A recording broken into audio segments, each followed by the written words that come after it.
Ada mana pak? Bandung bayi kan? Betul. Tuh. Paju aja Bandung je. Oh, kaya harganya. Malam you. Ha. Ada harga cerai đi. Tuan. Kau cakap iya kau ni, iya pun kau kan dia ke? Hotel baik ke mana hotel cerai đi? Mantau ke? Ada. Ya Allah, jauhlah aku dari maksiat. Bukan. Ya hotel bukan. Mak nanti nang saja kali buat cerai. Wow nah. Nanti nang saja kali buat cerai. Astagfirullah. Buat balik aku loh.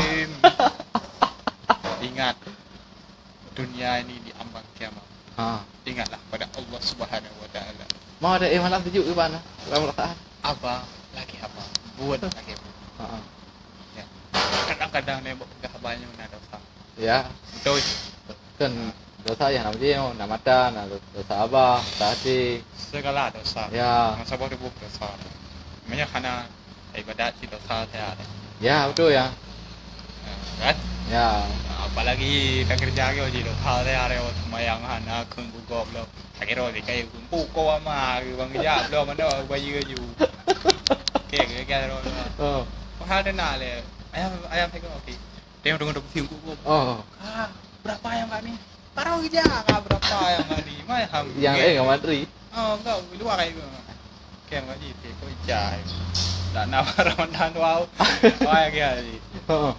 Kerja dah kacau kata gede ke beli. Siapa? Orang ni aku anak umum. Kerol aku keren. Nya pun dah pegah dah ini makanya pun dah pegah. Nya hotel malam tak berat dekat. Payah mana nak cerai dia. Hai. Tahu tu. Ke madu kau lelu. Hai. Kem free no hai. Ada free hai. Maham pegah hotel lu orang hotel kerja dia pak. Lori je. Lori parah. Ya lori je kali tu nak. Yang tenang je. Api. Sangat panas. Api sangat panas. Boleh tahan.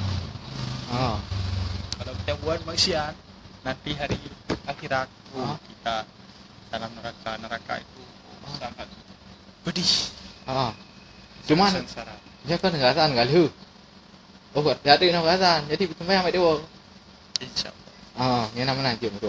Enon pegah nak buat bos. Bukan hai. Hargai baju orang maklum pegah buat bos sangat ke. Terus ulung Islam jadi buat terasa. Dom pergi ke hotel untuk sembahyang. Kenapa yang dom lagi hotel bah? Mana 5 minit sembahyang 5 minit. Ini 10 minit dom okey. Mahal ni. Gebi. Teman? Mana menyerah ni? Kerja ayo. Lebih penting kerja dah sembahyang ya? Oh, tidak. Oh, tidak. Mas. Mia sembahyang bukan je payah mia kerja mia cuti surau bukan je.